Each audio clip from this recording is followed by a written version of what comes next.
Entonces, en la ponencia escrita documento de qué formas específicas ha aumentado la vulnerabilidad alimentaria en el caso mexicano.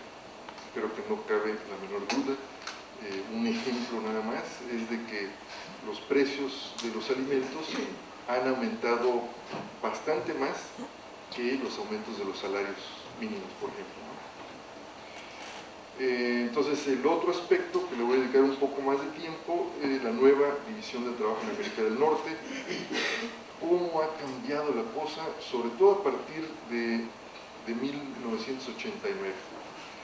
Entonces, hasta esa fecha, de 1989, México tenía autosuficiencia alimentaria.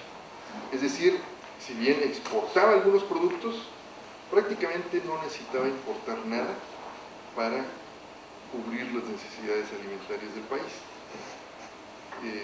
Hay que entender desde luego, ¿verdad?, que estamos hablando de cubría las necesidades de quienes podían pagar el alimento, ¿no?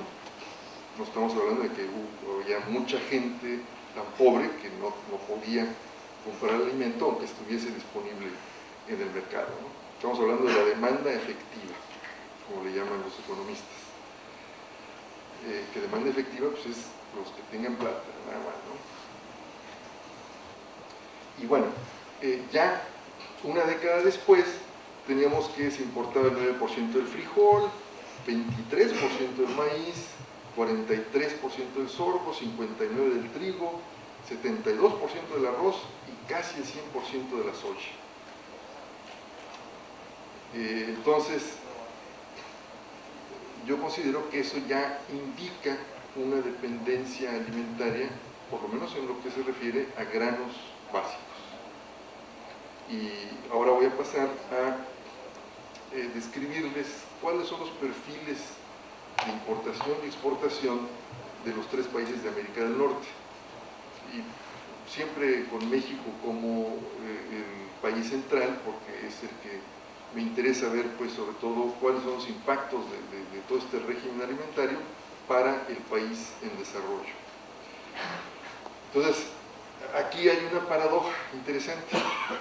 De acuerdo a estos datos, que los bajé todos de la base de datos de la FAO, que viene siendo la Organización para la Alimentación y la Agricultura de las Naciones Unidas, tiene una base de datos excelente, ¿no?, con datos de todos los países del mundo, y además de acceso gratis. Entonces uno puede construir ahí un montón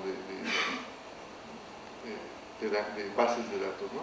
Entonces aquí lo interesante es de que México, desde 1981, ¿no?, 61 que tengo ahí los datos, en lo fundamental ha sido un país superavitario en términos agrícolas.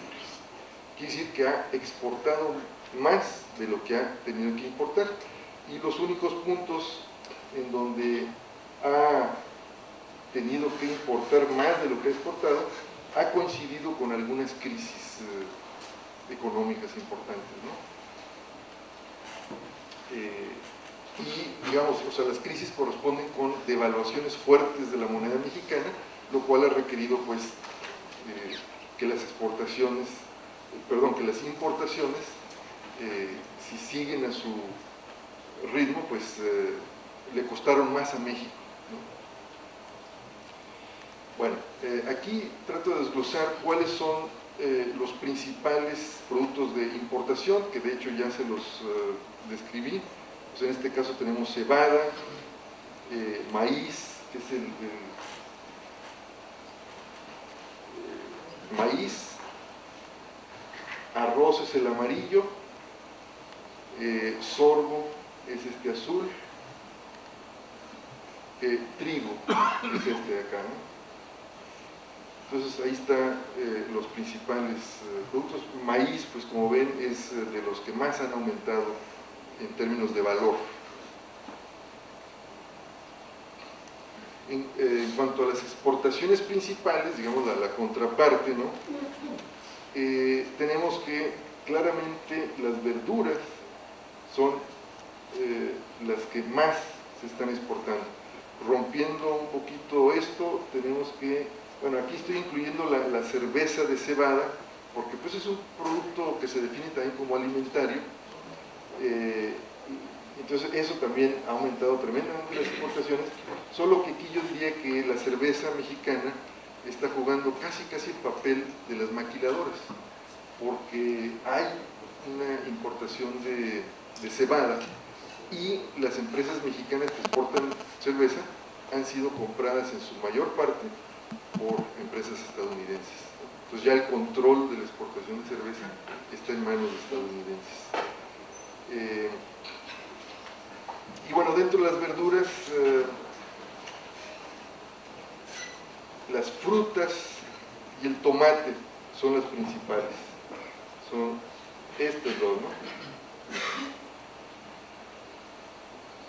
Ahora, ¿cuáles son los tres países principales exportadores agrícolas hacia los Estados Unidos? Bueno, tenemos que México y Canadá sí figuran dentro de los tres principales exportadores hacia los Estados Unidos. Sin embargo, aquí vemos que la raya oscura azul no es ni Canadá ni México, sino la Unión Europea. O sea que la Unión Europea es la que más exporta hacia los Estados Unidos. Y desde luego la exportación mexicana pues dista una buena distancia de los otros dos principales exportadores, ¿no? Ahora, ¿cuáles son los principales destinos de las exportaciones agrícolas desde Estados Unidos hacia el resto del mundo? Y aquí tenemos una situación inversa, en el sentido de que las exportaciones hacia Canadá y México son las principales. Son los principales compradores de productos agrícolas estadounidenses, son sus dos socios comerciales del TELECAN, México y Canadá. O sea que no hay reciprocidad pues en cuanto a la creciente dependencia de uno o de otro, ¿no? O sea, Estados Unidos está diversificando sus fuentes de importación y en cambio la exportación sí es principalmente hacia sus socios comerciales. Ahora, Canadá, ¿cuál es la situación de Canadá en cuanto a si es superavitaria o no en términos agrícolas? Bueno, aquí tenemos que desde este punto Canadá ha tenido una agricultura fundamentalmente superavitaria, ¿no? Porque esta raya verde es de exportaciones, la otra es de importaciones. Entonces, Canadá, al igual que México y que Estados Unidos, por cierto, los tres países son superavitarios, pero esto lo vamos a tener que desglosar, ¿no? Para ver de dónde viene la dependencia alimentaria para México. Entonces aquí también está la situación parecida, que ya la había mostrado de otra forma, ¿no?